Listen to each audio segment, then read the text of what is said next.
Our scriptures from Acts describe the early church this way. Awe came upon everyone. They devoted themselves to teaching and fellowship, to the breaking of bread and the prayers. All who believed were together and had all things in common. No one claimed private ownership of any possessions. There was not a needy person among them. They spent much time together in the temple, breaking bread at homes and eating with glad and generous hearts, praising God and having the goodwill of all the people. And day by day the Lord added to their number. Great grace was upon them all. The whole group of those who believed were of one heart and soul. And as a result, those who welcomed the message were baptized, and in one day, about 3,000 persons were added. Ah, the good old days.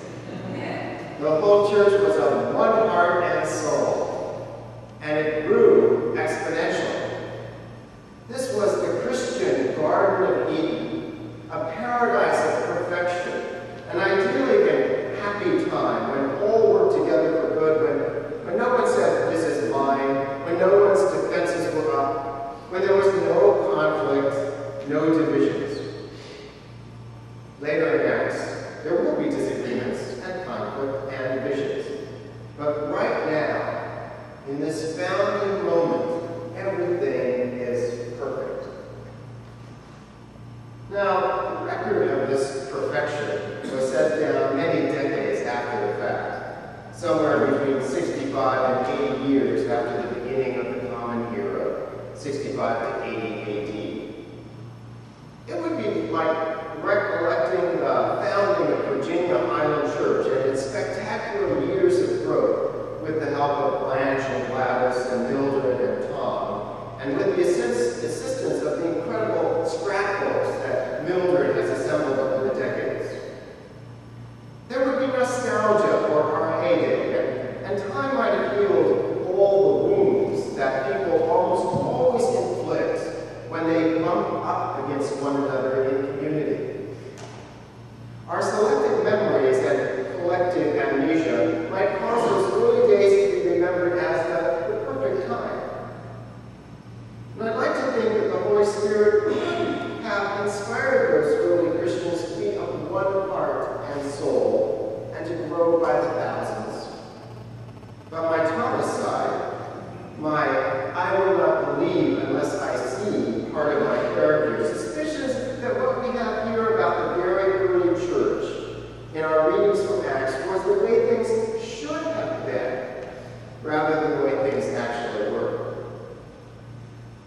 The German novelist Thomas Mann defined myth as a story about the way things never were, but always are.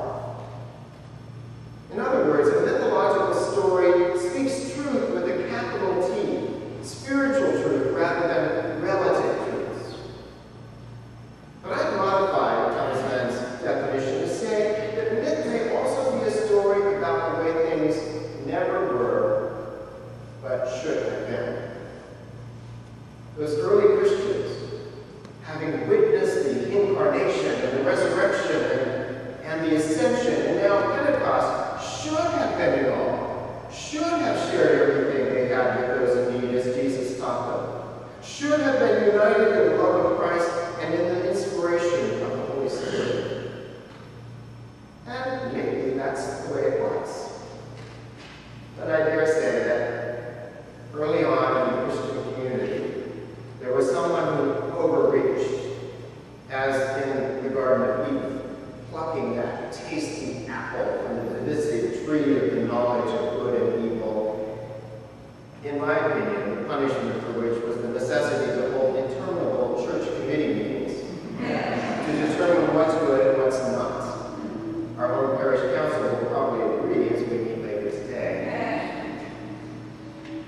Just as in the Hebrew story of Eden, a serpent insinuates doubt about their Creator into the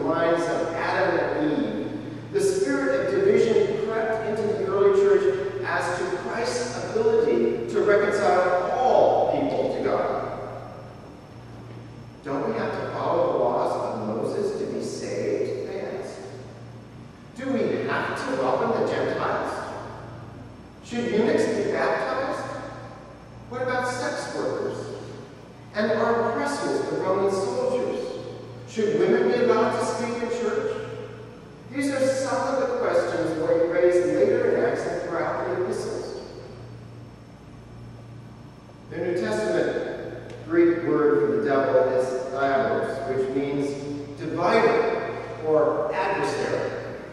A harmful attitude that introduces an adversarial spirit into the human heart that can divide us from our true nature and can divide us from one another. Like the serpent in the story of the Garden of Eden, it causes us to doubt that our Creator created us good. It causes us to doubt that the grace of Christ is sufficient for everyone's, and let me repeat, the grace of Christ is sufficient for everyone's reconciliation with God. These questions were openly discussed, at least as far as we can tell, from the written record that we have in the New Testament. If there was an elephant in the room, it got talked about. If there was conflict, it got worked through. If there was division, the early church was reminded its only unity was to be found in Christ, its spiritual integrity. Jesus cast out demons, the dividers, in a supplicant's personality, declaring, "Your faith has made you whole." In other words, your faith has given you back your integrity. Even so, the early church worked to cast out its own demon, the divisive spirit which would make some think of themselves more highly than they ought, which would divide the body of Christ based on divergent schools of thought, the divisive spirit which could set up a hierarchy in receiving of communion, and which could convince some that they had exclusive rights to secret spiritual knowledge. The early community of believers, even as they held all possessions in common, held their faith and spiritual community in common, intentionally practicing spiritual integrity. Spiritual integrity is not about perfection. As I grew up in the church, I was presented with the unreachable goal of perfection. As I matured, I traded in the goal of perfection for the goal of integrity. I had a friend who was ordained as a United Methodist minister was asked if he was on the road to perfection. He hadn't been coached to give an affirmative answer to this question, and he honestly answered no. Perfection implies that you can come to a place where you can say that you have finally arrived. But in the spiritual life, there is no finish line. By contrast, integrity is an ongoing process of